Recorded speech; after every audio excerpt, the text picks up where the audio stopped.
all across America and around the world. This is Veterans Radio. This is Veterans Radio. Welcome to Veterans Radio. I am Jim Fausone. I'm the officer of the deck today. We've got some great programs for you. I think you'll find very interesting. We always want to remind you can find more about Veterans Radio at its Facebook site or at the web. Veteransradio.org is our new URL, veteransradio.org, where we're on the web 24/7. You can find a lot of our podcasts there as well. We post new ones every Tuesday, so you can get a new story, a new interview, something you didn't know before by going to veteransradio.org. And before we get started, we want to thank our sponsors. First up, we want to thank National Veteran Business Development Council, nvbdc.org. It was established to certify both service-disabled and veteran-owned businesses. You'll find out how they can help your business by going to nvbdc.org. We want to thank Legal Help for Veterans. Legal Help for Veterans fights for veterans' disability rights all across the nation. You can reach them at 800-693-4800 or on the web at legalhelpforveterans.com. We want to welcome to Veterans Radio today. We have a great author to talk to, Staff Sergeant from the U.S. Army, 6 years, Mikael Cook. Michael, welcome to Veterans Radio. Hey, thank you so much for having me. I'm really excited. Well, you have written a book called Life and Death at Abbey Gate. It's really not only about the fall of Afghanistan, but the operation to save Afghanistan individuals, getting them out through the gate, but also afterwards. So that's really what we're going to talk about. The book is published by Casemate, and but let's start with a little background. You're a guy who went to Eastern Michigan University primarily to play hockey, if I understood reading you right, and later on said, "Well, you know what? I'm gonna join the U.S. Army." Kind of an unusual step at that point. Tell us why you did it. Yeah, so I grew up a local guy here in Michigan, growing up in Ann Arbor and then going to Eastern Michigan. So, hockey was always a big part of my life, as it is with many people in this area, right? So I think I always had that camaraderie, that team feel in my life through my hockey experiences. So then once I graduated college and moved out to California, I kind of lost that. So I was out there for about 5 or 6 years, and was just feeling like I really needed something more, like I needed to be a part of a greater organization. And that's really what I think led me down to the recruiter's office down in Huntington Beach, California.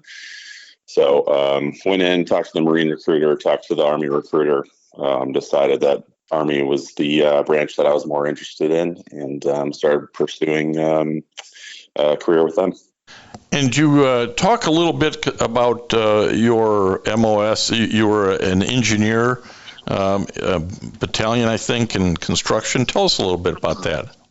Yep. So I was an engineer. 12 Whiskey is the designator that I started at. So mainly we did all the Army's construction work, or security or anything like that. Anything that would need to be built or erected, essentially, engineers do that job. So that's what most of our training consisted around. And then on our deployment to Afghanistan in 2019 and 2020, that's primarily what we were doing, is just building B-huts like barracks or joint operations centers, or, fences for security, whatever the military needed from us, we built it.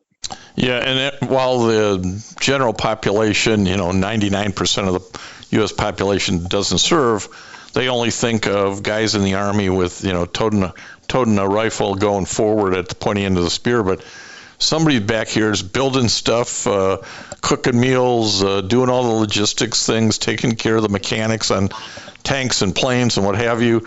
So we don't think much about what the construction engineers are doing. So you probably find that pretty frustrating. Yeah, I mean, everyone in the military has a specialty, right? So there's a million jobs that need to be done. So we just have to make sure that we have guys in the field of operations that are able to complete those tasks when needed. And it's really through that effort of being an Army engineer that you came to work with a couple of Afghanistan men and got to know them and their families. Set that up a little bit, because it's really the cornerstone of the rest of the story. Yeah, so when I was in Afghanistan in 2019 and 20, the first part of my deployment was up in a city called Mazar-e-Sharif, which is the second largest city in Afghanistan. It's in northern Afghanistan, right on the side of the Hindu Kush Mountains. It's one of the most beautiful places I've ever seen in my whole life. And on that base, we were stationed on a NATO base up there that was ran by the German forces. But on that base, there was two men, two Afghan nationals named Abdul and Mohammed, who I developed a very strong relationship with. Started as a working relationship and turned into a friendship. So they were contractors, and they would essentially supply us with whatever materials that we would need to accomplish our mission. So, going through like the military pipeline of getting materials while you're in Afghanistan can be very time consuming. It could take, multiple weeks or months to get things, but these guys could get them there on like the next day, right? So they were very useful to us. We worked with them every single day, but they also took really good care of us. So they would bring us home-cooked meals from their wives, just because they knew that we were, eating deployment food for a whole year. So like I said, it just really turned into a friendship, and they took great care of us. So when I left Mazar-Sharif to move on to my next base in Afghanistan, I went in and said goodbye to them, and it was pretty much with the understanding that we were never going to see each other again. Not knowing what was coming down the road, right? Not knowing that the Taliban was going to recapture Afghanistan in summer of 2021. So that's kind of to tee it up how the relationship started with them. And if I understand it right, these men, Abdul and Muhammad, were brother-in-laws. Yes, that's correct. So there's a tight family relationship among them, and you and your team some of them were at least brought into that and got that sense, I take it. Yes, absolutely. And as time goes on and you're out of Afghanistan, but in 2020, a year later or so, you begin to see what's going to happen. Walk us through kind of what you were watching from the outside and had concerns about. Yeah, so obviously the Taliban starts encroaching on all of Afghanistan and taking perimeter cities slowly as they march towards Kabul. By this point, all U.S. troops have left Afghanistan. We've made the decision to give up Bagram, probably the most strategic base in all of Asia and the Middle East. And when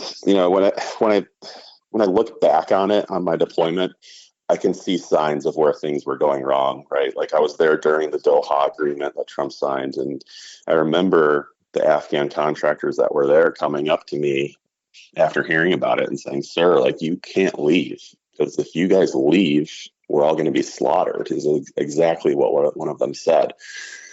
And again, I couldn't see the writing on the wall, but they could see it so clearly, like they knew exactly what was going to happen. All of our intelligence assets were saying that the Afghan National Army, the Afghan government that we put in place, is going to be able to hold up after we left for, different periods of time. But most of them said, a year, 5 years, 10 years, infinite. Of course, all of them are wrong because, as soon as we left, the Taliban took control of the country in, I think, 5 days or something. It happened so fast, and I would say the American planning was so bad that these inevitabilities just crashed upon the Afghan nationals that had been working with the U.S. military, didn't it? Yeah. I mean, in my book, I do a deep dive into, exactly what the failures were at the highest levels, as well as doing a deep dive into what the DOD report says happened versus what, boots on the ground were saying that happened. But there's just so many failures at the highest levels that, we ended up paying for in blood, unfortunately. Well, in your words in the book, the withdrawal was a clusterfuck. And everybody knows it was, and unfortunately a lot of Afghan nationals had to live with that cluster. This is everybody from interpreters and translators and drivers, and as Abdul and Muhammad were, folks working on the construction side, materials, logistics. I mean, it's a pretty big group of people, plus their family members, that are sort of left in the lurch, isn't it? Yeah, it is. And, those people are a lot of those people are still there.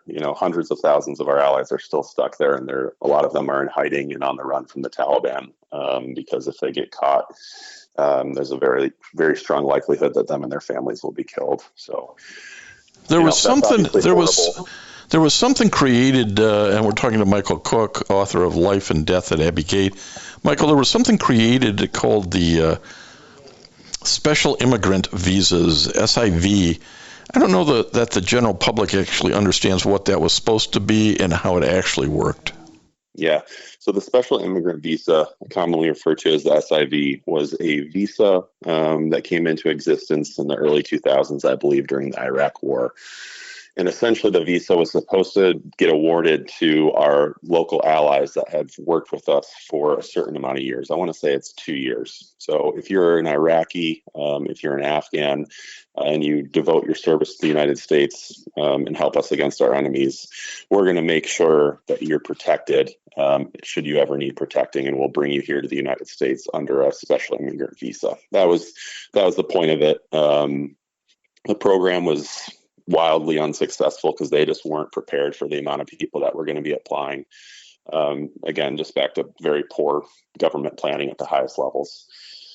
So due to the influx of applicants and not enough resources to process them, that's why so many of them got left behind in those summer months of August 2021. Well, and some of it was just, whoever planned this thing or thought this thing through, you had to prove up that 2-year status. You had to prove up how important you were to the American cause. It's not like there was somebody sitting at a desk cranking out paperwork on the computer system, was there?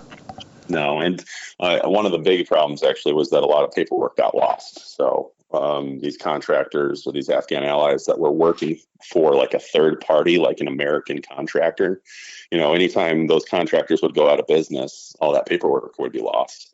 So now we get stuck with this position where we have these Afghan allies that have devoted their lives to the United States and helping us while we're overseas. And now we don't have any of their paperwork to prove that they're qualified for these visas. So just one of the failures. Yeah, there's this view that, we'll vet people. Well, if there's no paperwork or not a cooperating government, you can't vet them. There's no way to do this. And while this maybe made sense in creating the SIV program, boy, it did not work at all, did it? No, it was. I sat down with Senator Blumenthal after the evacuation and when I was writing my book, and he straight up told me that the system is completely broken and needs to be rebuilt from the ground up. You talk in the book about what happens at Abbey Gate and also talk about kind of what happens afterwards, the digital Dunkirk I want to talk about. But give us your view on what happened at Abbey Gate there in August of 2021. Yeah, so I guess there's a few ways to go down that path, but Abbey Gate was essentially an entrance at the Hamid Karzai International Airport, which is in Kabul. It's the civilian airport that's at Kabul. That's the airport that the U.S. government decided to run the evacuation out of. Why we decided to run it out of there, a civilian airport, and not Bagram, a military base that was very well fortified, is a big mystery. But essentially, Abbey Gate was one of the main gates where a lot of people ended up escaping, but also was the site of the suicide bomber, the ISIS-K suicide bomber that ended up killing 13 of our troops. And it was just utter confusion at the gate. There was no good way to get good people out. While a lot of people evacuated over that week, not nearly enough, which sort of left people like Abdul and Muhammad in this position of getting in touch with old friends like yourself and saying, what can you do for me? Yep. how did that develop, and walk us through that couple of days of craziness trying to make something work thousands of miles away?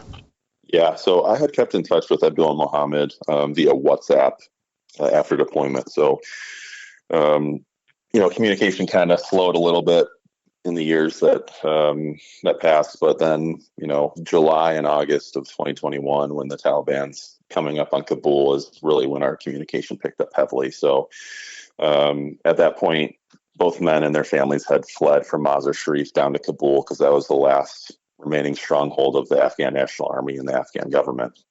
So the Taliban essentially had them surrounded, as well as all of our allies surrounded. So I get a FaceTime from Abdul, and I'll never forget it, because he was holding his little daughter, his baby daughter, and I'm sitting in my kitchen with my mother, and we're FaceTiming. And, I remember my mother had to step off screen because she was just so devastated, because she understood what was about to happen, not only to Abdul Mohammed, but to their families and their daughters. These daughters are, if they survive, they're going to grow up in a country where they're not allowed to go to school, they're not allowed to work, they're not allowed to leave their homes without a male escort or without their faces covered. I mean, their entire futures are being stripped from them in the moment that we're having this phone conversation.